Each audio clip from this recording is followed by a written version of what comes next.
Welcome to You're the Boss of Your Business and Your Life, the podcast show where we empower you to escape the 9-to-5 and build your dream business from anywhere. I'm your host, Ange Dove, business coach, and your guide to turning your ideas into bold actions. Each week, we bring you actionable advice in bite-sized tips and inspiring guest interviews to help you take charge, not just of your business, but of your life. Ready to make it happen? Come on in.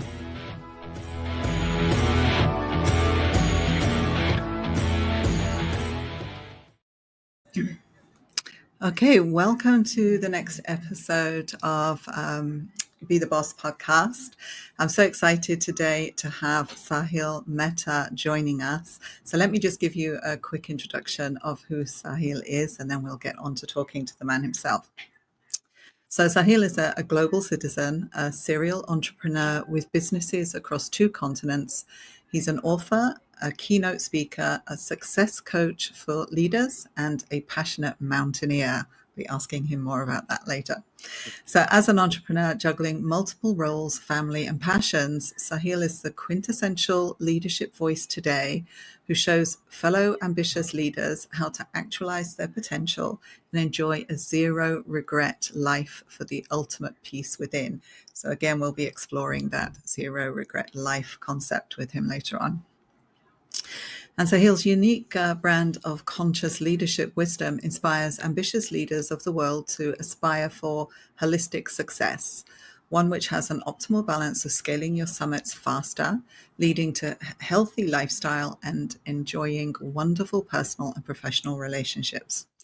As a coach, Saahil has worked with hundreds of entrepreneurs and leaders from over 20 countries across Africa, the Middle East, India, and Pakistan, including for global brands like P&G, Dell, HP, Thomas Cook, and the Tata Group. Saahil is on a mission to enable ambitious leaders and entrepreneurs to lead with clarity that redefines success, actualize their potential, and enjoy a zero regret life. So Saahil, after all of that, welcome. It's such a pleasure to be here. And I've made it a point that I'm going to have you introduce me wherever I go. That was amazing. Thank you. That's great. All right. So thank you so much for joining us today. And I just want to uncover for the listeners your amazing story of how you've built your business or businesses and what your journey has been so you can inspire others.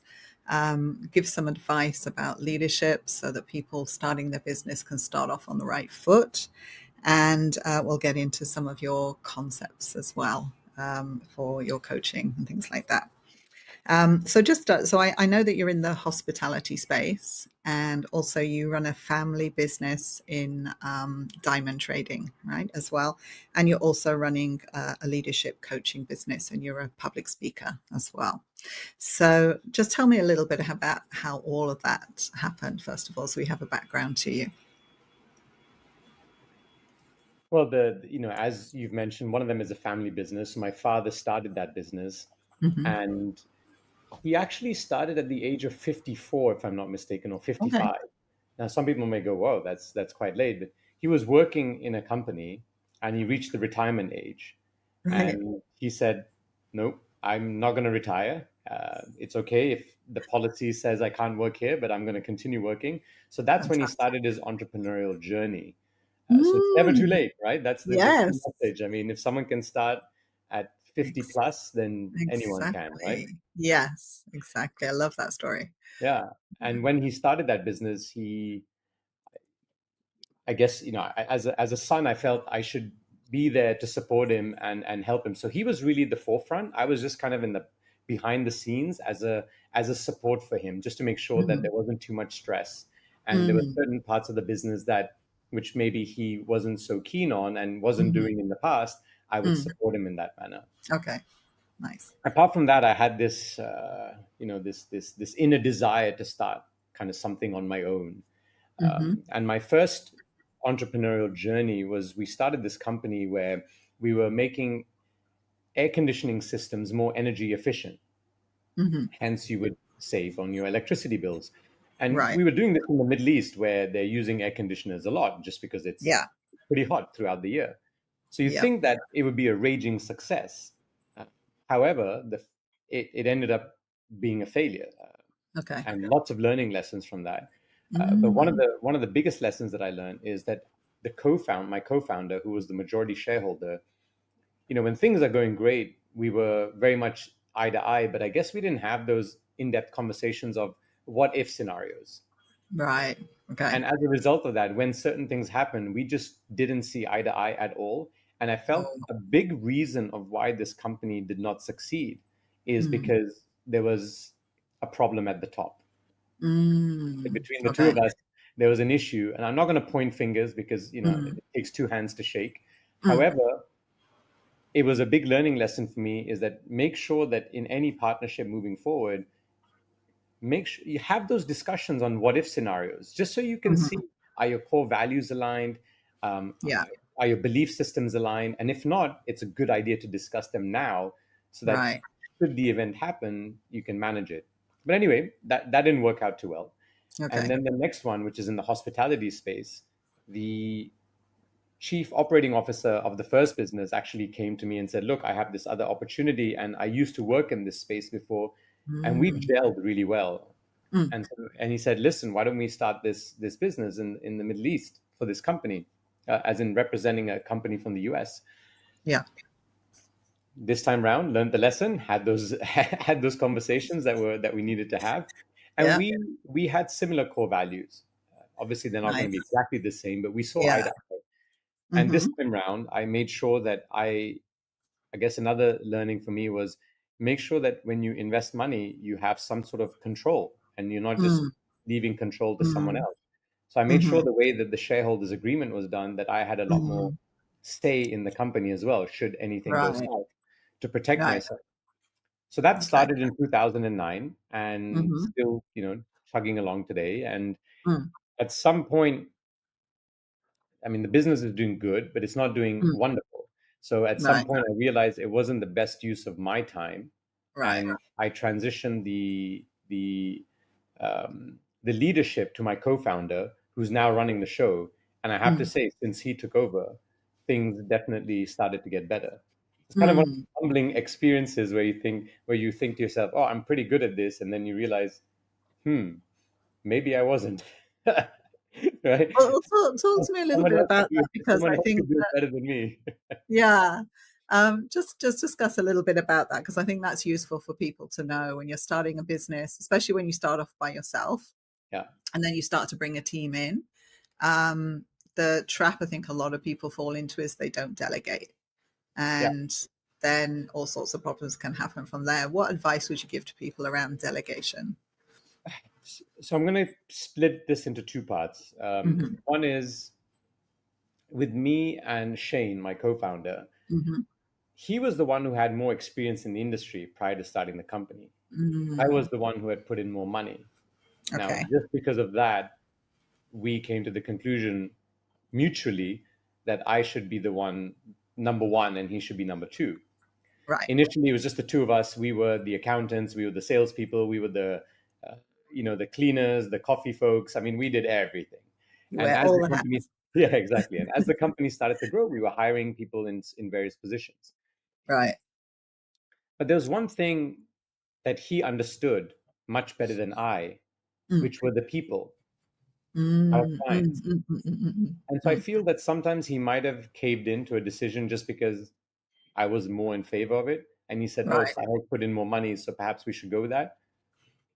Not like it was a bad decision, but just perhaps Mm, he would have seen it differently. mm, Um, and so I feel he was more connected mm. to our target audience versus me. Right. Okay. Because he's in the Uh, day-to-day operations. Yeah. exactly. And since he was more connected, at some point, one, because I didn't have the bandwidth to continue because there was more things that I was doing. But Mm. two, it was the right choice for him to take over because he understood the clientele much better than I did. So when we Right. walk into a room, the way I see him connect with stakeholders meaning our board members, our shareholders, our employees, our clients. I mean, you name it, and he was just Mm. able to connect much better. Okay. And even when we transitioned, by the way, it wasn't so easy because yeah, I'm so Mm. used to making decisions that I Mm. would sometimes people would still message me and I would make a decision and then I'd get an email from him, "Hey buddy, we agreed that, we've transitioned roles." And I said, "You know what? Okay. You're absolutely right. I apologize." Because it's not like an on-off switch where you're number one and then you're not. It Yeah. it there Yeah. was this gray period when I still was Yeah. involved more than I should have been. But today, Okay. if I look today, it's a wonderful relationship. He's running the show, and I'm supporting on the business development and strategy side. So Right. that's one part of delegation. The other part I want to mention is so that was the decision that we mutually made. The Okay. second part is when my father passed away during COVID, Mm. all of a sudden, because we were partners, right? He was handling certain Mm. responsibilities and I was handling some. Mm. All of us, there were no other members who were in similar positions in our company. So now Okay. everything came on my plate. And Right. at that time, I was also growing the leadership company for the coaching, speaking, retreats, etc. Mm. Being the newer business, that's probably what I should have shut down because the time is finite and Hmm. I can't do everything. It'll just burn me out. Yeah. However, I didn't want to stop that business because it's the one that gave me the most amount of fulfillment, which for Yes. me is so Yeah. important in life. Yeah. So I You asked have to myself, do I what said, fuels you.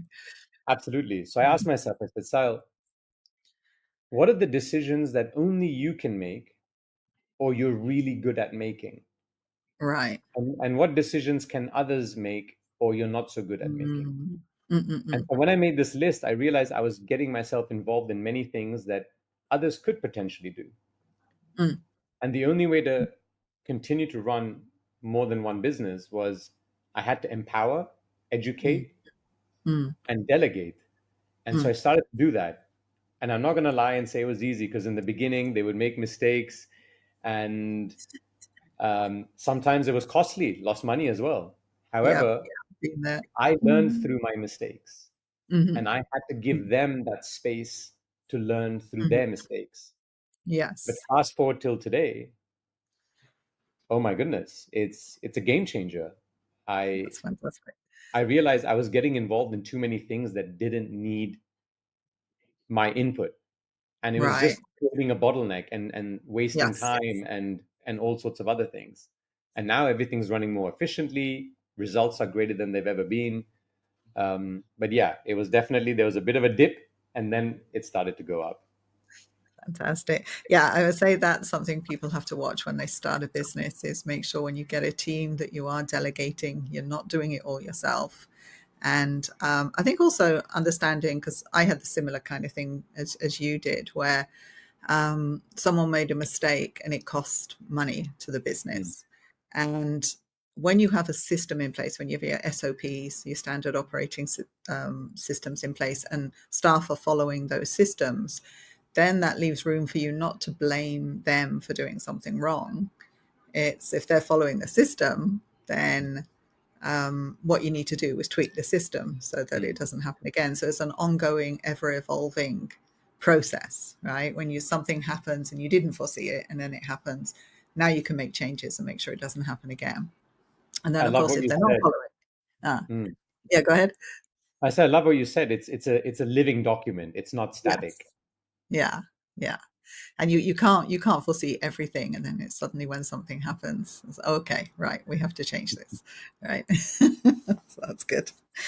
Okay, so tell me a little bit more about your coaching business, because you said that's what fuels you, right? That's so. What do you mean when you say it fuels you? What does it give you? And just explain a little bit about how that works. 2016, I kind of started on this journey where I started asking myself some very open-ended questions, such as who am I, why am I Mm, here, what is my mm, purpose, mm, um, and during that phase, I went on this journey of discovering or rediscovering myself. I felt I was wearing a mask for way too long, and the mask specifically that mm-hmm. I was wearing was that of people pleasing. Yes. And it was primarily result to a childhood experiences as well as Mm-hmm. the fear of judgment, Mm. to really Mm-hmm. pin it down to a couple of events. Mm. But as I started to discover what my purpose in life is and why I'm here, I realized that I could have been born in a war-torn country. I could have Mm. been born in a family where they have to make a decision between food, healthcare, and education on a daily basis. And by Mm-hmm. the way, I've met many such people because Mm. I'm involved Mm. in some social work as well. Right. And I've met these people, and they're making that hard decision every day. I've never Mm. had to make that decision. Mm. My Mm. parents have never had to make that decision. Yeah. I mean, they didn't start off wealthy. They lived in homes Mm. where they didn't even have a bathroom in their apartment. It was a shared one Mm. in the building. Mm. However, they still had education, food, and basic healthcare. Right? They had all of those. Mm. They didn't have to worry about Mm. it. Yeah. And I'm living in a place where I can walk around freely. I don't have to worry about some random bullet shooting me or someone that Mm. I'm walking with. Yeah. I mean, Yeah. what a privilege. And so I Mm. said, if I've been given this privilege, and this is my thought process, my belief system, Mm. I should not take it in vain or and be selfish with it. I should use whatever I can and share Mm. and share and serve others to the same way that I got elevated by lots of wonderful people in my life. I should Mm. share so that I can elevate the lives of others. Right. And sometimes I might think someone again that voice in the back of my head, you're no Yeah. expert. You're no expert. You're not the best at this. But, and this is what I read once, and it was like an aha moment. There's someone who's looking up to me and saying, I would like to learn from this person. I might not Yes. be a PhD student, but even if I'm in eighth grade, the person who's in sixth grade, I can help them. I can enable them, guide them. I'm not Yes. trying to go after the PhD student if I'm in eighth Mm. grade. Mm. And so I said, I need to serve. And through coaching and speaking, I'm living in line with my purpose. Mm. Because when you elevate someone, it brings them more fulfillment.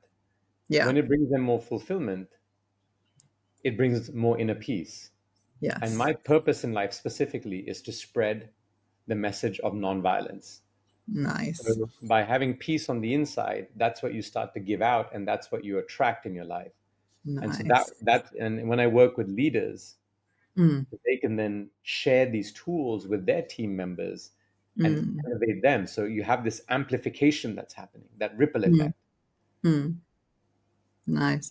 Yeah, I think you've raised such an important point there. And I think it's what everybody goes through when they start a business, especially a coaching business, where you're thinking, who's gonna listen to me? Why am I important? And I had the same experience as you, and I had a coach that told me one day, look, Ange, it's not about you, No. it's about who you serve. And that light bulb moment was like, oh my God, it doesn't matter what your hair looks like, doesn't matter what your makeup's like, the background on your camera, just get out and serve, put yourself out there. And I think a lot of people have this imposter syndrome. And like what you Oh say my is, goodness. And yeah, sorry, if I could just add to that what you just said. So yeah, I'm part of Marshall Goldsmith's 100 Coaches community, and right. he's been rated the top executive coach in the world a couple of times. So Okay. he's a mentor, and in that community, there's some big hitters. Let's just say that. Yeah, And when I go in the room, I'm thinking, how am I even here? Because these people are so experienced and have coached some of the top leaders in the world, right. governments, etc. And I'm kind Mm, of this, I'm not saying newbie, but I have much less experience than they do. And right. Marshall just came to me once and he said, Sahil, if you share, will the world become a slightly better place? I said, yes. Nice. They said, get over that imposter syndrome of yours and just serve. That is so cool. And then you've mentioned another point with that as well. You're in a community that is basically up leveling you as well. Yes. Like you mentioned, Correct. there's other people that are doing, they're in a higher position, perhaps, if you can, I don't know if you would say that, but when you're in a community where people can bring you up, with them, that's where you level up, right? So I think that's something for people to bear in mind as well. Find Mm. people to surround yourself with that are going to be fuel for you to move forward with your goal as well. Absolutely. Yeah, yeah. Oh, okay, okay, good. We're getting some good lessons here. So, now tell me about the mountaineering. How did you get involved in that? What's all that about?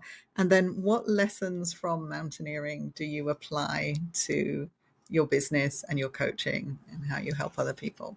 So how I got into it, I guess it Mm. was one of those bucket list items. I mean, I was not part of Boy Scouts, so I didn't do much outdoor I was, activity I as was a a kid. Girl Guide. I barely did anything in the outdoors in terms of Okay. staying on the mountain for overnight or days at a time. Mm. But it was one of those things that I want to climb a mountain, right? Just bucket list item. And then Okay. eventually that became a reality when I chose Mount Everest. And I said, okay, I can't climb to the top. I'm not, I'm a beginner, but I can climb to the base. And the base is Okay. still it's a little higher than base camp we went. It's still 5,500 meters. So it's not Wow. a joke. Yeah. But when I went on the mountain, um, I got bit by the mountain bug.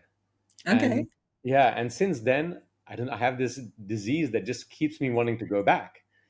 Uh, and so I kind of fuel that passion. And I had a 6 year break because we decided to have children.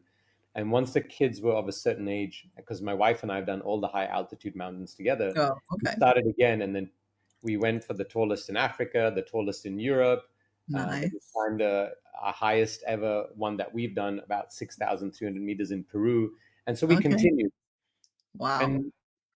And what I realized is I'm very much in my comfort zone here. I Mm. control the temperature, the lighting. Mm. On the mountain, I'm at the mercy of Mother Earth. Okay. Here I can afford to make mistakes. Mm. What's the worst that will happen? I may lose a relationship. I may lose my job. I may lose a lot of money, but I'm not going to get severely injured or perhaps even have a death, right? Mm. On the Mm. mountain, when you have Mm. that mountain mindset, Mm. you ensure preparation, communication, selecting team members, Mm. going through the what if scenarios. Because I'm telling you, when things don't go as planned and you're Right. at 6,000 meters above sea level, you're not Wow. thinking straight. Oxygen is low, you're tired, you Yeah. haven't slept that well for nights. Wow. Good Okay. luck making an important decision. It's not easy. But we discuss the what if scenarios before we go up. Granted, we can't Okay. cover everything, but we cover a Mm. lot. Mm. Um, we make sure that everyone's clear that what is the turnaround point in terms of timing, because Mhm. you may have heard this, that going up is optional, but coming down is mandatory. So, I remember on one of the mountains, we were so close to the summit, maybe Um, another hour, hour and a half, okay. but we had to turn around because we had to make it Um, down before sunset. Otherwise, it's dangerous, okay. right? And the Okay. weather also changes and is a lot more random in the afternoon than it is in the morning session. Right. Okay. And you think to yourself, an hour and a half, that's not that far. I've been climbing for days. Yeah. Um, but we have those discussions beforehand. So when Okay. you have that mountain mindset Mhm. and you apply it into your day-to-day life, Mhm. imagine how many errors will not be made. Imagine how much more focused you are. Mm. Imagine how much more momentum you will have. Mm. And I'm just sharing some of the tools, right? There are plenty of Right. lessons that we can learn from these kind of trips. Yeah. And most importantly, it pushes me outside of my comfort zone. Mm. And that's Mm. where I realize that I grow as an individual. So every time I Yeah. climb a mountain, I become a better version of myself. Okay. One, because I push myself. Two, because I'm not distracted by anything. I mean, Right. there's nothing there. Many times, no internet, no, there's no TV, there's not a lot of people. You're not on your phone. Uh-huh. You're just with yourself and your fellow climbers and Mother Earth. Right. So there's a lot of thinking and processing that's going on. Mm. Mm. Uh, where I get to ask myself some questions and allow enough time to make some important decisions and not have to Right. rush through them. So yeah, lots of lessons to be learned from the mountain. I can go on and on Right. about. Yeah, that's nice. That's really nice. So I have a coach who actually said to me the other day, another kind of mountain analogy. He was saying, you're sitting on the summit of a mountain that you've climbed over these years, you've built. Why are you trying to climb another one? Right? You've conquered this one. Go out and talk about this. Stop going on like I think we have this kind of shiny penny syndrome as well. I think people fall into that trap where you're trying to do too much, right? And your focus is nowhere because of that. So, what would you advise people in that situation? Every time I do a retreat on the mountains, because I take Mm, people up metaphorical mountains when I'm working with them, but I like to right. take them up a physical one and take them from I can't to I did. So, wait, just 1 second. So, part of your coaching program involves taking them up the mountains, is it? Not necessarily that client. I Mm, open it up to all the clients and whoever okay. wishes to go. I'm not going to force someone. Right. Um, I will encourage and Okay. be a little forceful, but I will not Uh-huh. force them to come. Okay. Okay. Yeah.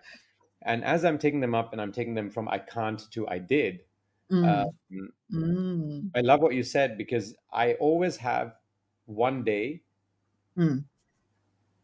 to celebrate. Okay. A lot of people think, okay, I've come down, time to pack my bags, go home, get back to Mhm. work. I'm like, no, no, no, Mm, no, no, no, no, no, no. We're staying an extra night because we're going to go out for dinner. We're going to celebrate. We're going to acknowledge and understand what you just did, reflect on the last few days. mm, How is this going to, how has this changed you? And when you go back to your mm, regular lives, mm, how are you different? And what mm, new possibilities do you see for yourself? Because mm.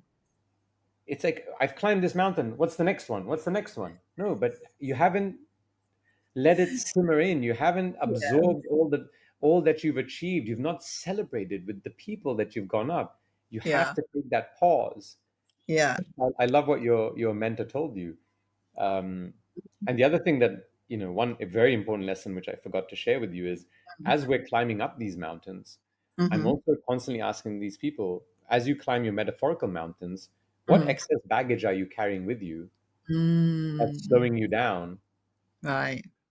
Because Yes. there are a lot of things that, yeah, just for whatever reason, we Mm, procrastinate or don't address. mhm. Um, but that weight is slowing us down. And so when people Right. say, oh, I just don't have enough time.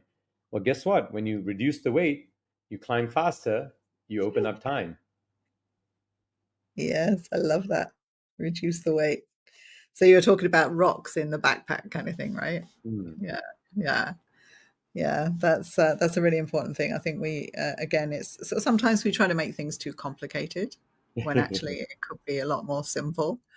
And just take time to reflect and okay, what can I shed here that's not that's and it's a weight off your shoulders when you do, right?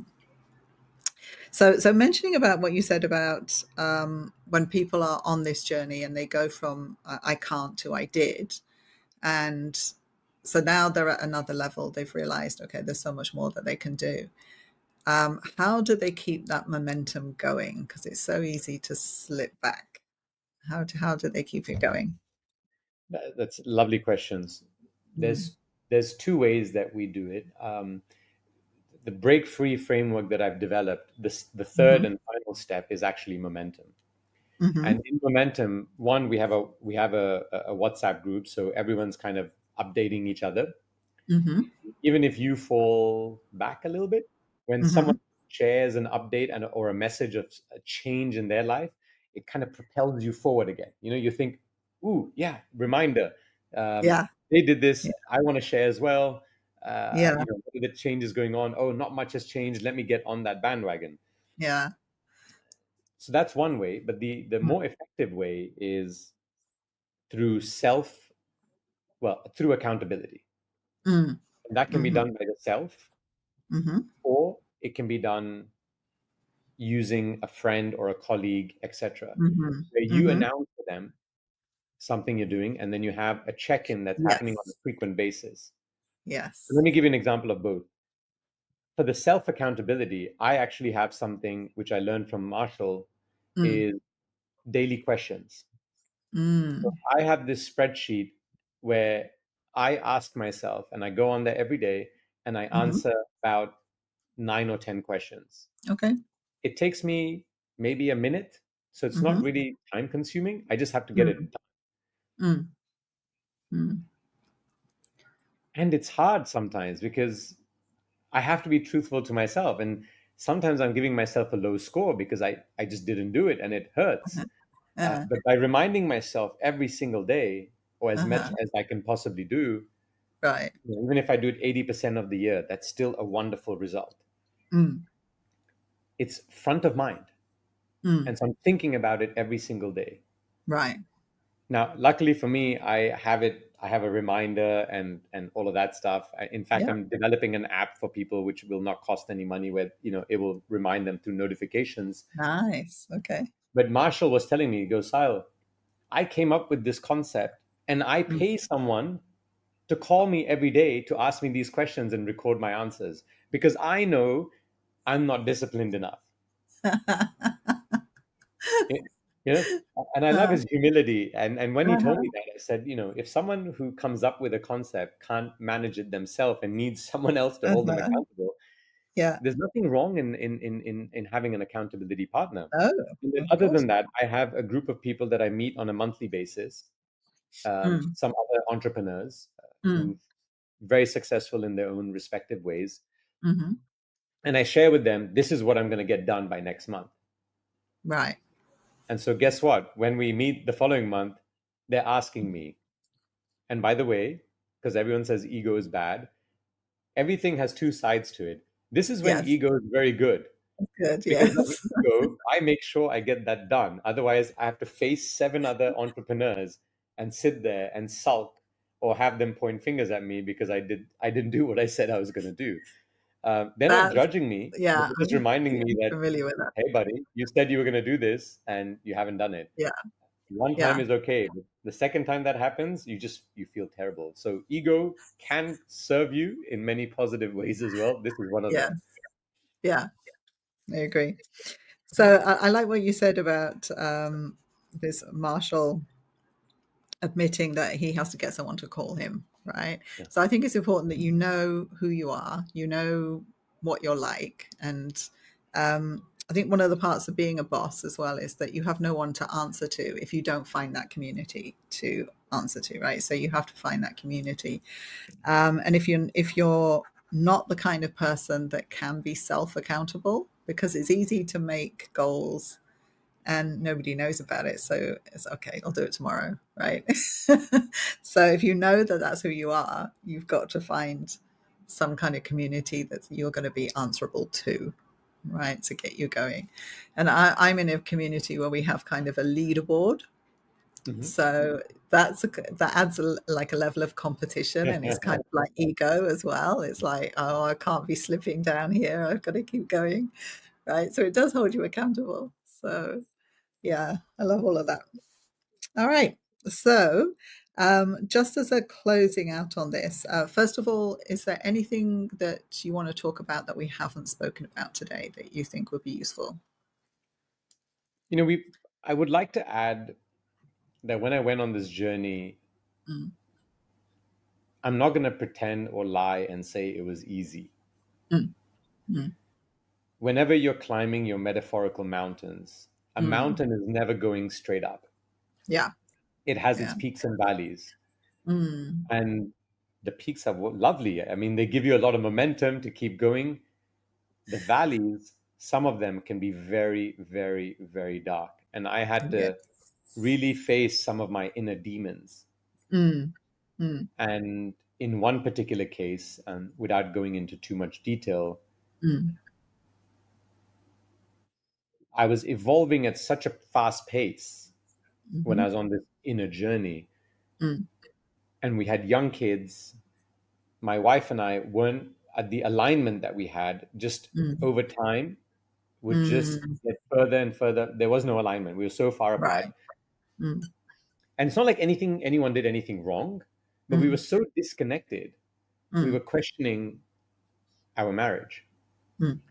And at that point, I said, Sal, just go back. Like, go back to how you were, because it's not worth it. You might Mm. lose someone you deeply care about. Mm. Yeah. But then I asked myself, am I doing anything wrong?